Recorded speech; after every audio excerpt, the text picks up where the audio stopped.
ইতিমধ্যে আজি আলোচনা আছে CC2R গভৰ্ণমেণ্টৰ লগত গ্ৰুপ অফ মিনিষ্টাৰ্ছৰ লগত আলোচনা আছে আৰু আমাৰ ফালৰ পৰা এটা এপিল আছে পুৰণা যিখিনি ট্ৰাইবেল আছে পুৰণা ট্ৰাইবেলৰ চেন্ট্ৰেল গভৰ্ণমেণ্টৰ পৰা আৰম্ভ কৰি অল ইণ্ডিয়া লেভেলৰ পৰা আৰম্ভ কৰি ষ্টেট লেভেললৈকে যিখিনি আমি সা সুবিধা পাই আছো এই সা সুবিধাটোত ক্ষতি নকৰাকৈ গভৰ্ণমেণ্টে কামবোৰ কৰক বুলি আমাৰ ফালৰ পৰা অনুৰোধ আছে আৰু অকল ষ্টেট লেভেলত ভি কৰি থলে এটা বেলেগ কেটেগৰী কৰিলে তাৰমানে চেন্ট্ৰেল গভৰ্ণমেণ্ট যিমান আছে চেন্ট্ৰেল ইউনিভাৰ্চিটি হওক IIT হওক IIM হওক চেন্ট্ৰেল ছেক্টৰ বেংকিং চাকৰি পৰা আৰম্ভ কৰি ৰেলৱে চাকৰি পৰা আৰম্ভ কৰি CRPF আৰ্মি চাকৰি পৰা আৰম্ভ সকলো দিশত আমাৰ মানুহ এতিয়া দিল্লীত এডমিশ্যন যেতিয়া হ'ব আমাৰ মানুহ বঞ্চিত হ'ব ST হিচাপে তো মই ভাবোঁ যে এইকাৰণে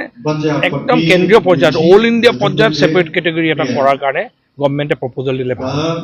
অল ইণ্ডিয়া লেভেল ছেপাৰেট যদি নহয় তাৰমানে আমি পুৰণা যিখিনি ST আছোঁ আমাৰ 14টা কমিউনিটি আছোঁ আৰু তাৰ ওপৰতে আপোনাৰ আমাৰ 40-45 লাখ পপুলেশ্যন আছে কিন্তু এতিয়া এটা পপুলাছ গ্ৰুপ 6টা জনগোষ্ঠী 1.5 কোটি মানুহ যদি সোমাই যায় আৰু date to day advance society সিহঁতে আমাতকৈ এডভান্স এটা গ্ৰুপ সোমাই গ'লে 100% আমাৰ পুৰণাখিনি বঞ্চিত হ'ব চ' গভৰ্ণমেণ্টলৈ এইটোৱে অনুৰোধ গ্ৰুপ অফ মিনিষ্টাৰ্ছলৈ এইটোৱে অনুৰোধ মুখ্যমন্ত্ৰী ডাঙৰীয়ালৈ এইটোৱে অনুৰোধ আৰু সকলো ৰাজনৈতিক দললৈ এইটো অনুৰোধ যে আপোনালোকে যেতিয়া 6 জনগোষ্ঠীৰ কথাটো ক'ব আপোনালোকৰ কওক ভাল কথা কিন্তু বাকী পুৰণা ট্ৰাইবেলসকলৰ অধিকাৰটো সুৰক্ষিত ৰখাৰ কাৰণে কেন্দ্ৰত চেন্ট্ৰেল লেভেলত ছেপাৰেট কেটেগৰী কৰাৰ কথাটো চবেই যেন কয় ইতিমধ্যে আজি আলোচনা আছে CC2R গভৰ্ণমেণ্টৰ লগত গ্ৰুপ অফ মিনিষ্টাৰ্ছৰ লগত আলোচনা আছে আৰু আমাৰ ফালৰ পৰা এটা এপিল আছে পুৰণা যিখিনি ট্ৰাইবেল আছে পুৰণা ট্ৰাইবেলৰ চেন্ট্ৰেল গভৰ্ণমেণ্টৰ পৰা আৰম্ভ কৰি অল ইণ্ডিয়া লেভেলৰ পৰা আৰম্ভ কৰি ষ্টেট লেভেললৈকে যিখিনি আমি সা সুবিধা পাই আছো এই সা সুবিধাটোত ক্ষতি নকৰাকৈ গভৰ্ণমেণ্টে কামবোৰ কৰক বুলি আমাৰ ফালৰ পৰা অনুৰোধ আছে আৰু অকল ষ্টেট লেভেলত ভি কৰি থলে এটা বেলেগ কেটেগৰী কৰিলে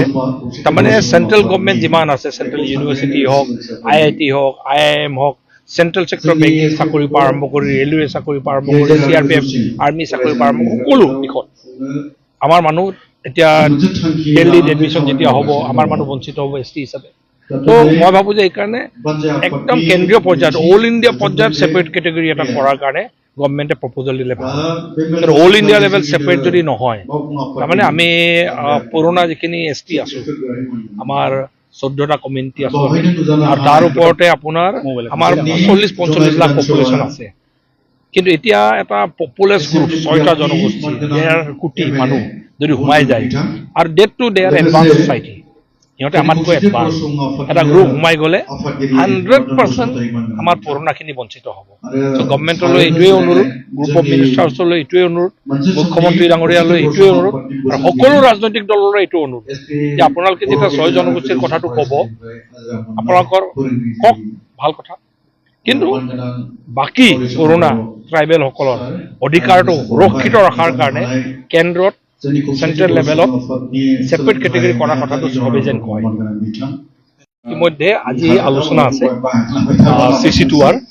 গভৰ্ণমেণ্টৰ লগত গ্ৰুপ অফ মিনিষ্টাৰ্ছৰ লগত আলোচনা আছে আৰু আমাৰ ফালৰ পৰা এটা এপিল আছে পুৰণা যিখিনি ট্ৰাইবেল আছে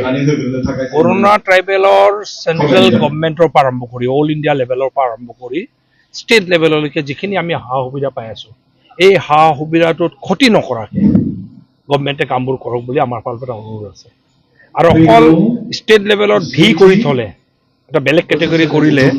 তাৰমানে চেন্ট্ৰেল গভৰ্ণমেণ্ট যিমান আছে চেন্ট্ৰেল ইউনিভাৰ্চিটি হওক IIT হওক IIM হওক চেন্ট্ৰেল ছেক্টৰ বেংকিং চাকৰি পৰা আৰম্ভ কৰি ৰেলৱে চাকৰি পৰা আৰম্ভ কৰি CRPF আৰ্মি চাকৰি পৰা আৰম্ভ সকলো দিশত আমাৰ মানুহ এতিয়া দিল্লীত এডমিশ্যন যেতিয়া হ'ব আমাৰ মানুহ বঞ্চিত হ'ব ST হিচাপে তো মই ভাবোঁ যে এইকাৰণে একদম কেন্দ্ৰীয় পৰ্যায়ত অল ইণ্ডিয়া পৰ্যায়ত ছেপাৰেট কেটেগৰী এটা কৰাৰ কাৰণে গভৰ্ণমেণ্টে প্ৰপ'জেল দিলে ভাল অল ইণ্ডিয়া লেভেল ছেপাৰেট যদি নহয় তাৰমানে আমি পুৰণা যিখিনি ST আছোঁ আমাৰ 14টা কমিউনিটি আছোঁ আৰু তাৰ ওপৰতে আপোনাৰ আমাৰ 40-45 লাখ পপুলেশ্যন আছে কিন্তু এতিয়া এটা পপুলাছ গ্ৰুপ 6টা জনগোষ্ঠী 1.5 কোটি মানুহ যদি সোমাই যায় আৰু date to day advance society সিহঁতে আমাতকৈ এডভান্স এটা গ্ৰুপ সোমাই গ'লে 100% আমাৰ পুৰণাখিনি বঞ্চিত হ'ব। চ' গভৰ্ণমেণ্টলৈ এইটোৱে অনুৰোধ, গ্ৰুপ অফ মিনিষ্টাৰ্ছলৈ এইটোৱে অনুৰোধ, মুখ্যমন্ত্ৰী ডাঙৰীয়ালৈ এইটোৱে অনুৰোধ, আৰু সকলো ৰাজনৈতিক দললৈ এইটো অনুৰোধ যে আপোনালোকে যেতিয়া 6 জনগোষ্ঠীৰ কথাটো ক'ব, আপোনালোকৰ কওক, ভাল কথা, কিন্তু বাকী পুৰণা ট্ৰাইবেলসকলৰ অধিকাৰটো সুৰক্ষিত ৰখাৰ কাৰণে কেন্দ্ৰত চেণ্ট্ৰেল লেভেলত ছেপাৰেট কেটেগৰী কৰাৰ কথাটো চবেই যেন কয়। ইতিমধ্যে আজি আলোচনা আছে CC2R, গভৰ্ণমেণ্টৰ লগত গ্ৰুপ অফ মিনিষ্টাৰ্ছৰ লগত আলোচনা আছে, আৰু আমাৰ ফালৰ পৰা এটা এপিল আছে, পুৰণা যিখিনি ট্ৰাইবেল আছে, পুৰণা ট্ৰাইবেলৰ চেণ্ট্ৰেল গভৰ্ণমেণ্টৰ পৰা আৰম্ভ কৰি অল ইণ্ডিয়া লেভেলৰ পৰা আৰম্ভ কৰি ষ্টেট লেভেললৈকে যিখিনি আমি সা সুবিধা পাই আছোঁ, এই সা সুবিধাটোত ক্ষতি নকৰাকৈ গভৰ্ণমেণ্টে কামবোৰ কৰক বুলি আমাৰ ফালৰ পৰা অনুৰোধ আছে। আৰু অকল ষ্টেট লেভেলত কৰি থ'লে, এটা বেলেগ কেটেগৰী কৰিলে,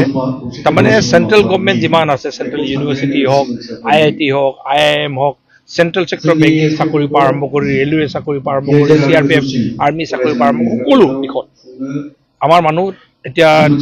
দিল্লীত এডমিশ্যন যেতিয়া হ'ব, আমাৰ মানুহ বঞ্চিত হ'ব ST হিচাপে। তো মই ভাবোঁ যে এইকাৰণে একদম কেন্দ্ৰীয় পৰ্যায়ত অল ইণ্ডিয়া পৰ্যায়ত ছেপাৰেট কেটেগৰী এটা কৰাৰ কাৰণে গভৰ্ণমেণ্টে প্ৰপ'জেল দিলে ভাল।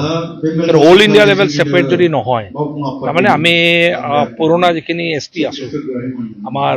14টা কমিউনিটি আছোঁ, আৰু তাৰ ওপৰতে আপোনাৰ আমাৰ 40-45 লাখ পপুলেশ্যন আছে। কিন্তু এতিয়া এটা পপুলাছ গ্ৰুপ 6টা জনগোষ্ঠী, 1.5 কোটি মানুহ যদি সোমাই যায়,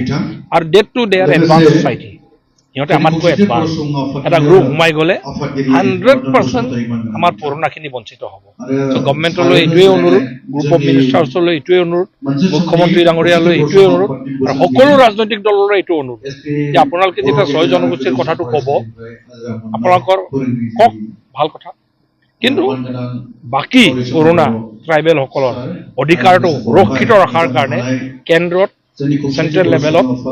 ছেপাৰেট কেটেগৰী কৰাৰ কথাটো চবেই যেন কয়।